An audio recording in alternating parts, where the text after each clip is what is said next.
I think it's a tragedy, really, if we don't understand why people are angry, how we've gotten to a place where that happens, and what is it that is actually going to make us more human.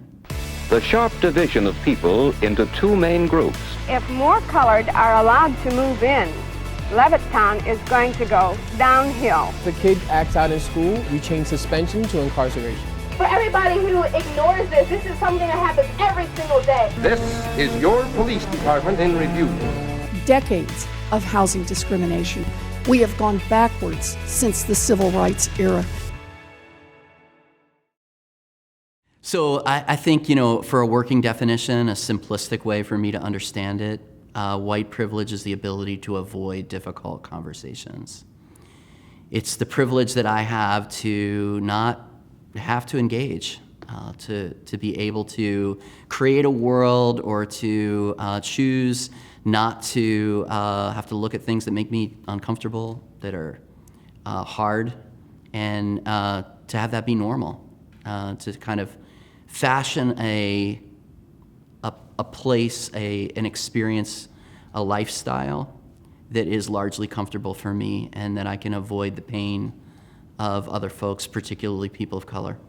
I think there's a couple things that have collided for me over the last couple weeks. This pandemic that has kept me relatively secluded, sequestered from the rest of the world. I've been a captive audience to news headlines and social media.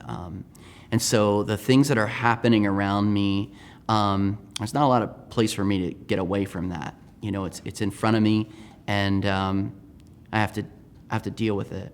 I also live right in downtown Harrisburg, and so many protests go right by my house. And I was caught up in one coming back from a bike ride that kind of went sideways. It was a Saturday, and things started out peacefully and then got violent, unfortunately.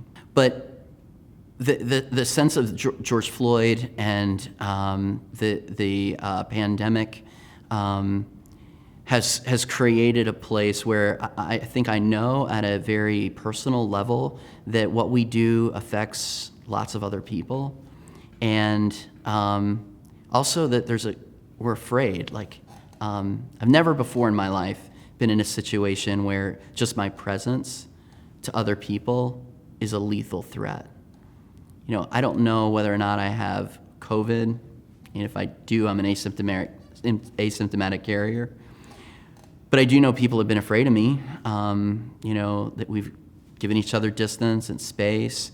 And while it's not the same thing as being afraid of the color of your skin, for a white person, it was one of the first times that I've ever actually seen people afraid of my presence in front of them. And it's given me kind of a different level, different way to engage a conversation about fear of the other. And particularly when other people are not like us, how do we respond to them? So I've tried to think through lately how I respond to difference, how I respond to others, and do that in a gracious way, in a hospitable way, not in a hostile way. And that includes thinking about how I respond and engage my own beliefs. I'll just tell you a little bit of a story about how I grew up. I grew up in Lancaster County, and just a few minutes away from Turkey Hill. Do you know Turkey Hill? The ice cream and drinks. My great-grandfather started Turkey Hill. And the name for Turkey Hill came from literally the dairy, and the plant is up on a hill. And the Susquehannock Indians, that was their hunting ground. They hunted turkeys there. So Turkey Hill's kind of a weird name for an ice cream company, but that's where it came from. It came from the Susquehannock Indians. Well, I grew up with in a company, in a business that in many ways had an Indian head as our mascot. It was kind of appropriation to some extent. And I learned as I got older that the Susquehannock Indians basically were murdered in a jail, small jail, 5 minutes from my house, by the Paxton Boys. The Paxton Boys were from Ireland. They were Irish immigrants. And at the time, the Susquehanna River was the kind of the barrier to the West. And so they would go up and down the river, Paxton Street, Paxton Township, like that's from the Paxton Boys. And they actually broke into the jail where the Susquehannock, the last 20 Susquehannock Indians were kept for their safety, and they killed them in the prison. So part of my family upbringing was trying to reconcile this family business with this story of, wow, like in my own backyard, there was a genocide that happened with this tribe. But Lancaster County, by and large, is white. So I went to a primarily white church, white school. And it wasn't until I went to college that I was actually, kind of thinking about folks that had very different experiences than mine. I just felt like that was the same. The very first time I was exposed to being white, or that I remember being white and coming to that recognition, was my friend Jim Meek, because I grew up on the farm. He's from New York and was part of the Fresh Air program, or closely associated with the Fresh Air program. It's where kids from New York would come to places like Lancaster, get out of the city for the summer, learn about country life. Never worked the other way around, though. Country people never went to the city, white people. But Jameek was black, came and lived with my family for, 8, 9 summers. Became a really good friend of mine. But the stories he would tell me about urban life, rap culture, just black culture in general, never was I exposed to any of that. It was only through Jameek that I had an experience with difference.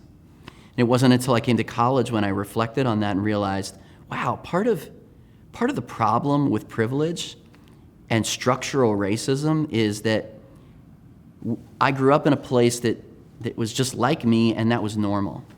We didn't have diversity. We didn't have difference. And we definitely didn't respond to diversity and difference with a sense of welcoming it as a gift and as something that makes us better, but more as difference in the sense of you might change what we have, right? You might fear and uncomfortability with disrupting the status quo.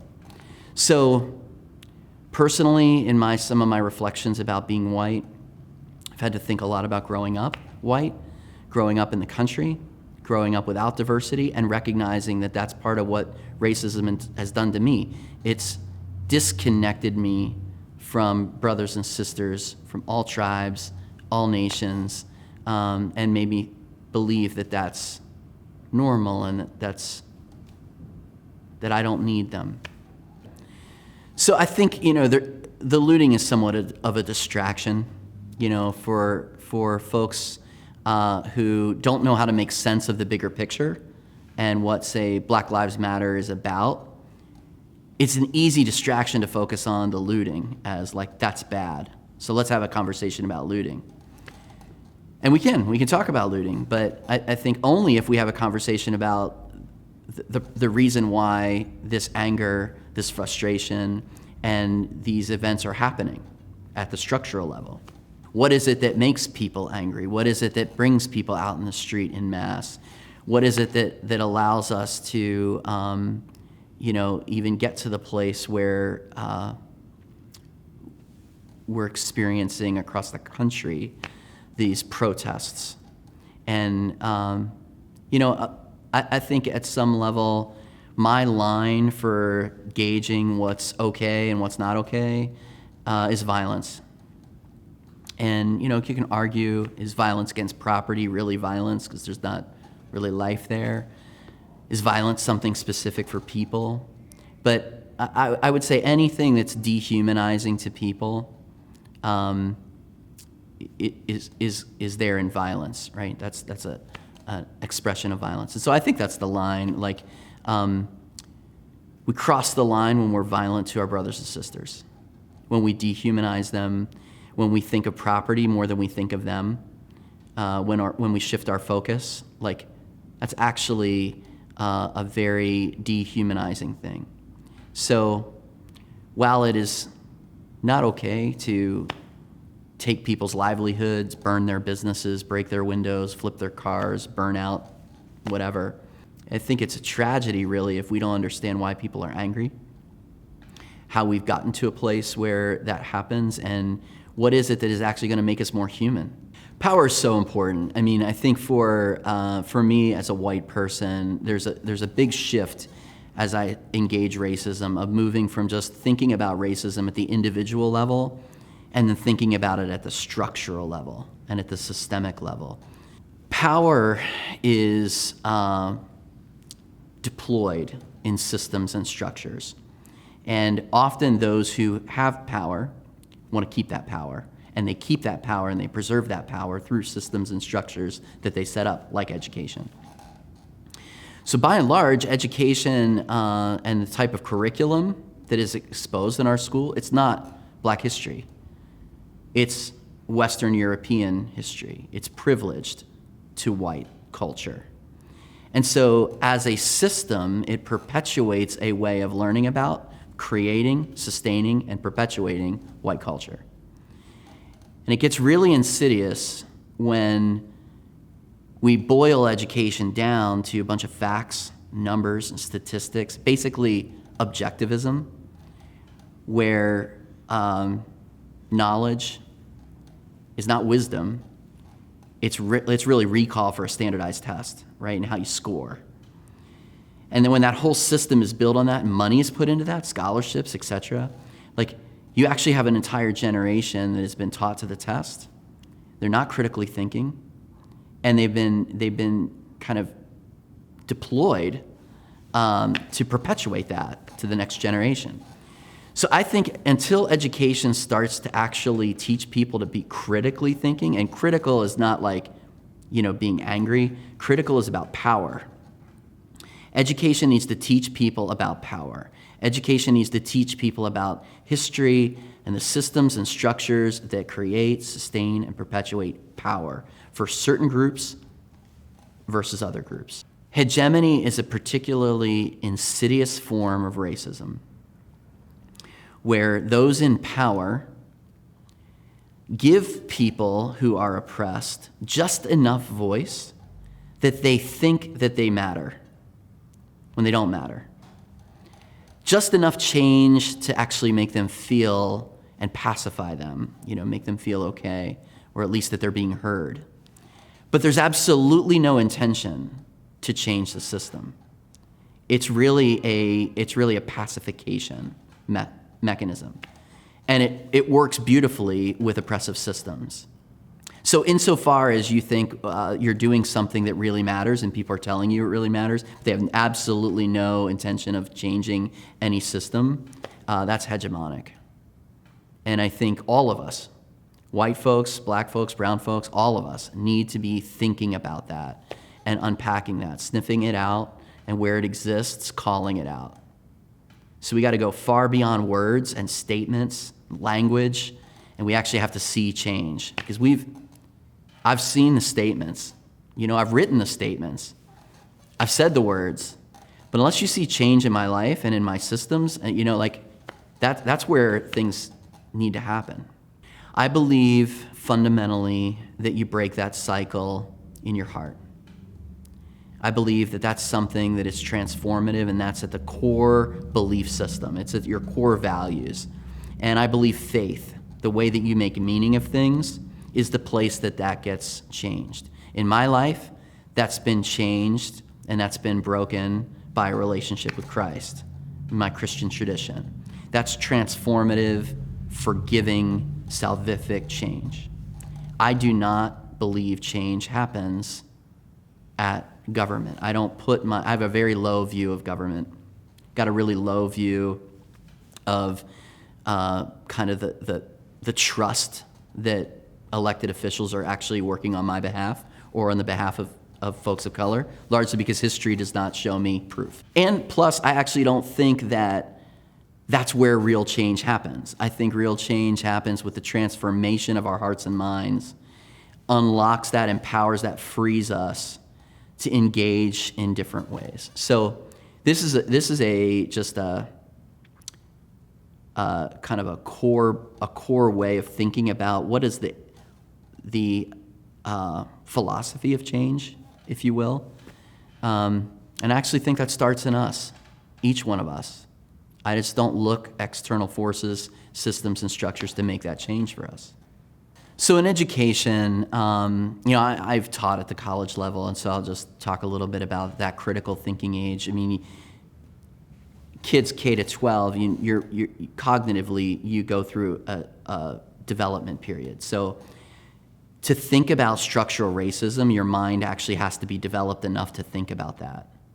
Studies show that you're not actually mature in your kind of like cerebral development until you're 25. So, it doesn't make sense necessarily to start talking about structural and systematic racism to a kindergarten class. But you can start to build and teach words. You can start to expose people to ask questions. Little kids ask great questions about power. And if you don't think little kids have power, you obviously have not been in a classroom working with kindergarten kids, or you're, a parent who knows how children can create and manipulate their own. They got power. But I think at the collegiate level, one of the reforms that has to happen in education is we actually have to start teaching about ideology. And that's just, we have to teach people how to think, and the way that our thinking is deployed in how we talk and in what we do, and how that's reinforced in systems and structures that we create.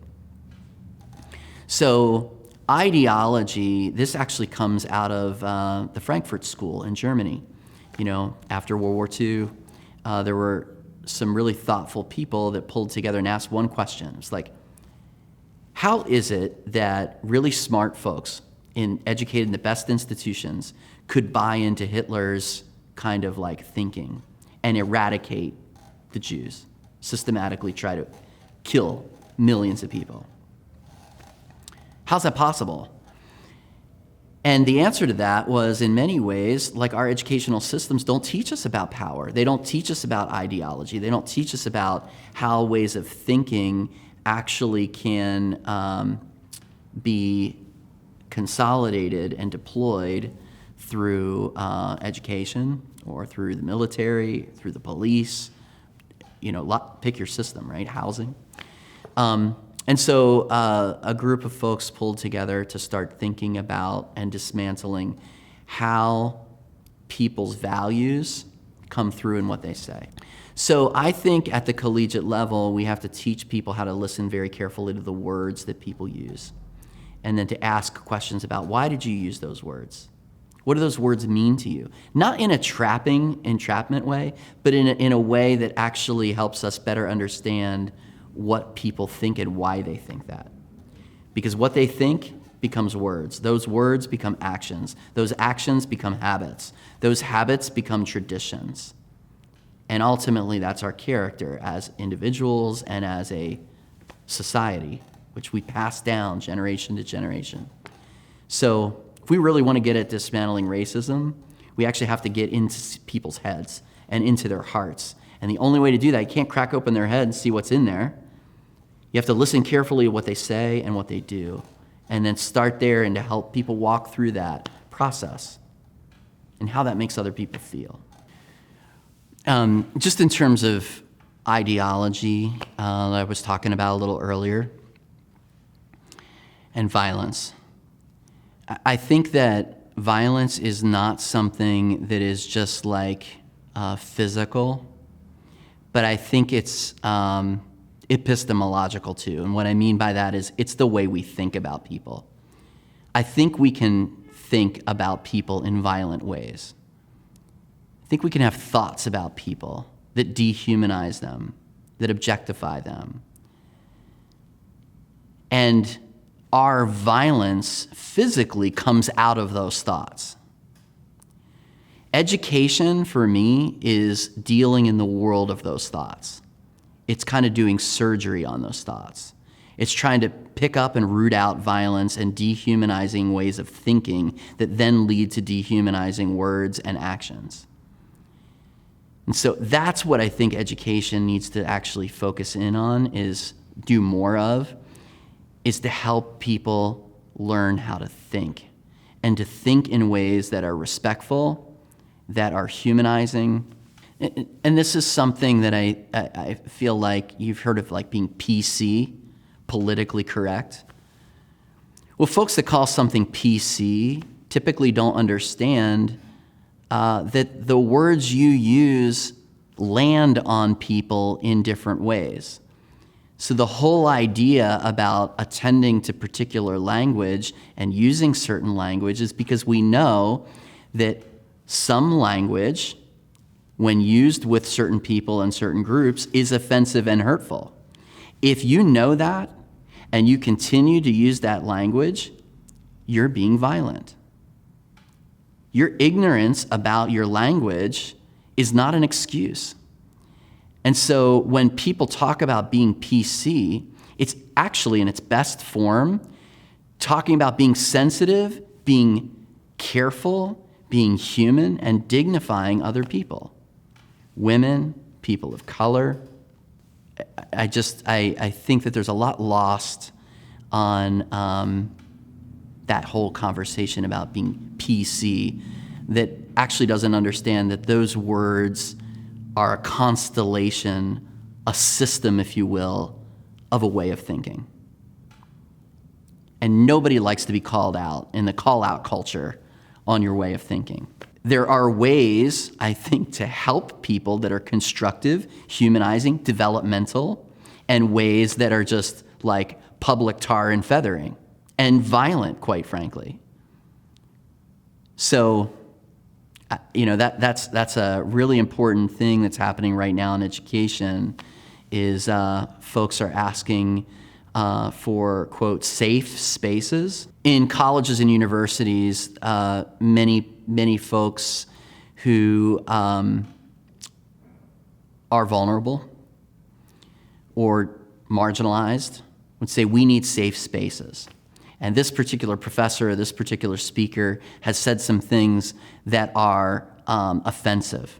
Colleges and universities across the country are struggling with this because on one hand, the whole idea is to challenge people's views.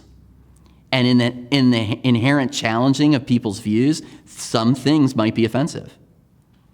On the other hand, they have a mission to support folks and care for folks, young minds, young men and women who are trying to make sense of the world. And so you can't go around clubbing them over the head with your particular worldview and professionalism and big words. So colleges are caught, and our education system is caught between challenge and support. And that comes out in these kinds of things like call-out culture, cancel culture. But that's the journey, that's the process. We need to sort through those things together. And at the end of the day, my hope is that educated people would be people marked by humility who have strong convictions. William Butler Yeats said in one of his poems, The Second Coming, that things fall apart, that the center cannot hold. He goes on to say some other things, but he lands with the best of us lack all conviction, while the worst of us are full of passionate intensity. And what he meant by that at the time was that the people that everybody liked in political circles in that day and age were folks that everybody could get along with because they didn't stand for anything. They didn't have any convictions, because to have convictions means that you're intolerable. And so the worst of us lack all convictions. What that means is that if you believe something, like nobody can get along with you. I think it's a very practical and realistic view of the world. I also think that there's got to be another way, right? We can't just be liked by everybody and be a chameleon in kind of political circles to stand for nothing. But on the other hand, the things we do stand for, they can't be intolerable, polarizing, and oppressive. So we got to figure out, in terms of educated people, how to be humble and how to be convicted. The media is a system. It's a system just like education is a system, just like the police are a system, just like, housing is a system. And so folks in the media have to tell a story. And I think the question really for folks in the media is, which story do you choose to tell and why? Because you have to make decisions. That happens in the editing room. That happens in the people that you choose to interview and why. So the media is an incredibly powerful system. And what concerns me largely about the media is that it's, I think, largely co-opted by government, and particularly partisan politics. That's become increasingly the case, at least with these established media sources. If there's any silver lining, it's that they've decided, hey, we're actually not objective. We actually do have biases, and we're going to tell you what those biases are. And so you can choose to listen to us if you like this particular slant, perspective, angle on things. So that's at least a little bit more authentic and transparent. But that in no means gives you a license to simply read the entire world through that lens, and to never critically assess whether or not your lens might be right. So media that doesn't take seriously their job to interrogate the ideological way that they see the world and that they tell stories, and that helps create and perpetuate and sustain racism and oppression, that's a problem. When the news goes out and tells a story about a homicide and chooses to do the interview in a school parking lot with the school's name in the back, that's a problem. Because they're not actually attending to the visuals. Or if they are, then they're being blatantly problematic about it.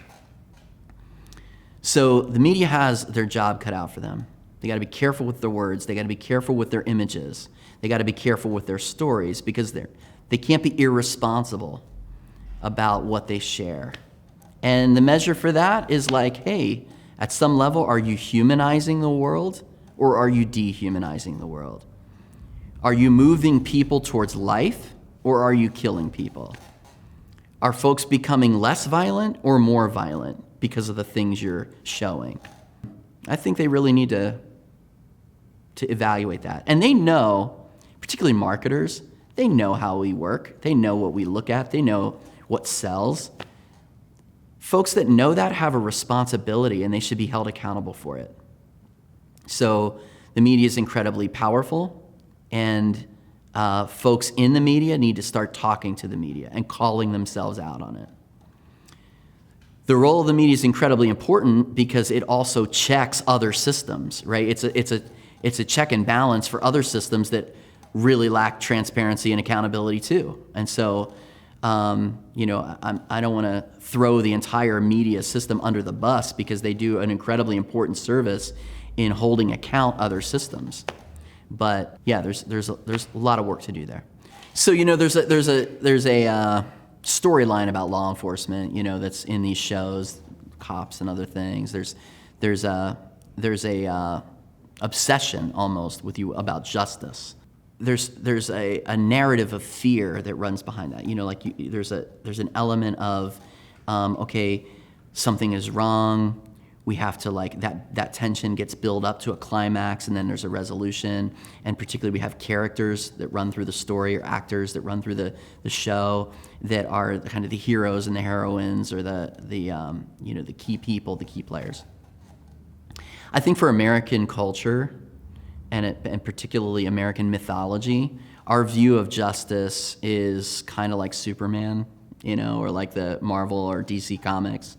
There's this good and evil. It's binary. It's pretty straightforward. You're either good or you're evil. You can't be either.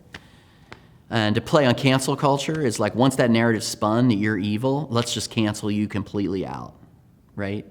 You did a bad thing, or you are a bad person, you're canceled. Done. I mean, if that's not self-righteousness, I don't know what is, right? There's not one among us that is like pure and good and like has it all together and figured it all out. I think the difference is, how do you hold people accountable but not deny their humanity, and not to cancel them straight away, and particularly use the media to just deface and defame them, right? Yeah, so like the internet, the internet is relatively new. Phones, social media, that's all kind of new technology, and our world is responding to that. Stories, it's amazing. If something hits the news cycle, and then the next day there's everything's mobilized, like George Floyd, and that hit social media. And I think within like a day or two, I started to see like COVID masks with George Floyd's face on them. Like there were protests that had sprung up all around the country. There were policy shifts that were already started and pushes like, yeah, as a society, as a culture, we haven't had that kind of exposure before. This rapid fire, news-dominated, headline-dominated engagement with everything that's going on in the world, really, at the same time. And for me, I'll just talk about, me, that can be a sense of fatigue, just, it's a lot to take in all at once, and not quite sure how to handle it and not quite sure how to prioritize because I can't deal with everything all the time. It's tiring, and there's a sense of fatigue, but I'm super sensitive that there are communities that have dealt with this, particularly this narrative of suffering, in ways I never have. And I think there's a fragility with like white folks, white culture in general, that when things get uncomfortable, when we're exposed to suffering and hard things, just kind of shut down. Because we haven't had to develop the same kind of skills to be resilient. And furthermore, the kind of skills to actually stay engaged in the conversation and to do the work to understand it. Lazy culture, stuff happens, we read about it, take a couple seconds, check out the headline, move on, think we know what we know. Think we're now educated, we can have a conversation about it. I think that's tokenizing. I think that's super simplistic, and it's the easy way out. But having said that, no person can study everything all the time and be an expert on their own. So we have to rely on others who've gone before us and who we trust to help us through that. And I think that's where really people of color and white folks need to come together, because we need to help balance out what we're experiencing in the news with human interaction, personal engagement, and experience. Nobody has the whole story. I think one thing that's really important is, when you think about change, you need to have a picture of what change should look like. The big picture. What are you shooting for? Not just what are you against, but what are you shooting for? What do you want to be for and be about? And then, simultaneously, what are the immediate steps to make change happen, practically, tactically, strategically? So I want to talk just a little bit about that big picture. I think it's really important to recognize we don't all have the same big picture. We don't all have the same understanding of what we're shooting for. And so collectively, it would be really helpful for all of us to start talking about what is the good life, the democratic society, the kind of free and equal world look like to you? Because it looks differently for people. We don't all just know that. For me, it's a world that is forgiving. It's a world that is peaceful, that is humanizing, and it's also a world of diversity and difference. And so it's not just this kumbaya, let's just all get along and everything's great. It's a place where we are different and we may disagree, but we do that in a very respectful, dignifying way, which makes us more human and the people we disagree with more human. It looks out for the best of us. It gives the best, kind of the benefit of the doubt to those who we don't know. But at the same time, it doesn't let people off the hook. So this is not a kind of a plea to just let ignorance and racism just go. In fact, it's the very opposite. We need to develop that skill to hit head on, address these things, and do so with the best of the other people in mind, the best of the other group in mind. That's what kind of a big picture looks like for me. I think practically, strategically right now, We need to rethink systems. We need to have hard conversations about what are the values that we have for these particular systems, whether they're education, whether they're police, whether they're healthcare, government, and we need to start to dismantle places where we find oppression in the way those systems work. If they're not serving people, how do we make them better? What needs to happen in order for us to serve everyone? Because we need systems that can serve everyone. That's not too much to ask. We need systems that don't kill people. How about we start there? Just say, like, we want systems that won't kill people. And I'm not just talking about in America. This good life, this good world, this good picture, this dream, it's for all people. It's not just for Americans. So that means we have to have some long, hard conversations about what does it mean to be an American and still dignify our brothers and sisters around the world. I want to be one of the first people to say that I'm an American, but I'm not better than anyone else in this world because I'm an American. I have privileges of being an American. I want to unpack them with my brothers and sisters who are not. But this American exceptionalism has got to go. It's got to go. The violence has got to go.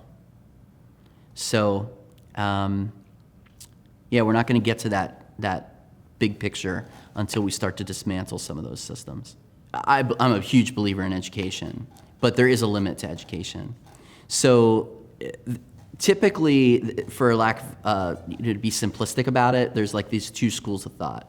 There's like, when people disagree, some folks say they disagree because you just don't understand. If you would just understand, maybe I'm not being clear about it, but if I was clearer about it, or if I framed it in a way that you would understand, we would agree. That's like the idealist position. Then there's another position. It was like, when people disagree, it's like, well, because I understand, I disagree. You can continue to try to convince me and tell me this, that, and say it 50 different ways from Sunday, but like, I get what you're saying and I disagree with you. So that's a cynical side, right? I actually believe we need to be able to figure out positive, constructive ways to, one, not create groupthink, and to just build our little social media echo chambers with all the people that agree with us, understand us, think like us, look like us, do those things, like the things we like. And I also think we can't get into cancel culture, which just cuts everybody out that we don't like, or we disagree, or don't think the things we like. Both are dangerous, right?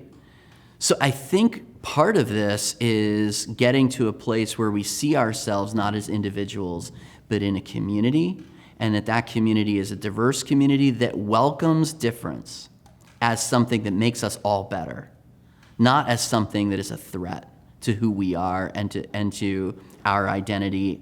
It might be a threat to power. Very often it is a threat to power. But hey, at the end of the day, I hope our identity isn't built on power. That's ultimately what's at stake. I think it's also important that in education, have you ever heard of intersectionality theory?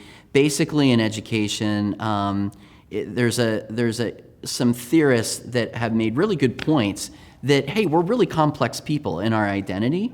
So I'm a white guy, but I'm a guy. So I'm not a white woman. Or I'm not a white non-binary person. So there's privileges that come with just me being a guy. Forget my whiteness, just being a guy. I'm a Christian. There's privileges that come with being a Christian. I'm straight. I'm middle class. I could go right down I'm abled.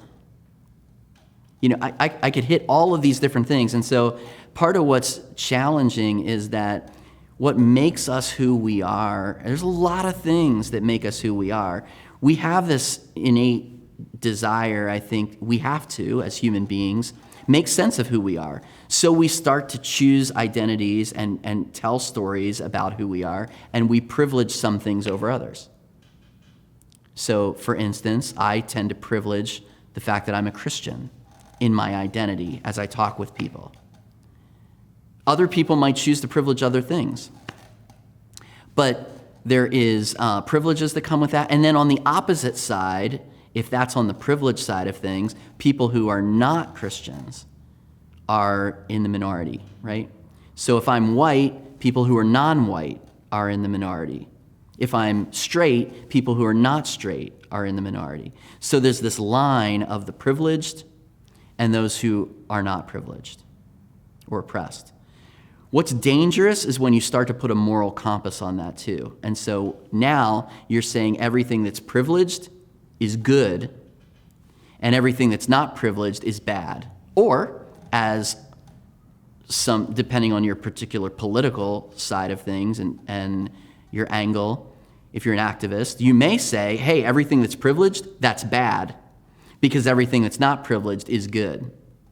Well, that's not helpful, right? Simply flipping the binary of what's good and bad based on privilege and power, that doesn't make sense. These are different things, different lenses. We shouldn't confuse them. And education needs to help us understand how to tease those things apart. We also have to be much more critical about knowing what is intention versus impact. So in our society today, you'll hear people say, white people particularly, they'll do something or they'll say something and that lands with a negative impact. It makes people feel hurt, oppressed, non-human. Does that make sense? That's the impact of what they say. But the intention also matters. White people might say stupid stuff. They might not have bad intentions, but the impact could be disastrous. What we can't do is excuse the intention for the impact. So just because you had good intention doesn't mean that you can do whatever you want. The road to hell is paved with good intentions. We oppress, abuse, and hurt people all the time with good intentions. So just having good intentions isn't a get-out-of-jail-free card. But it's also not fair or not helpful or healthy to not take intentions into consideration and just to be like, you hurt me, you oppressed me, I don't care what you think, right? That's not to take the whole picture. So I think at some level we gotta marry intentions with impact, and we have to put some things that Humpty Dumpty fell off and broke apart on, right? Put those things back together again. And education needs to do that, and they have to understand the power plays that are at work there because it's super complex. And we need skill sets and folks who understand how to think through that and to make people more human, not objectify them, dehumanize them, make them be like us, right?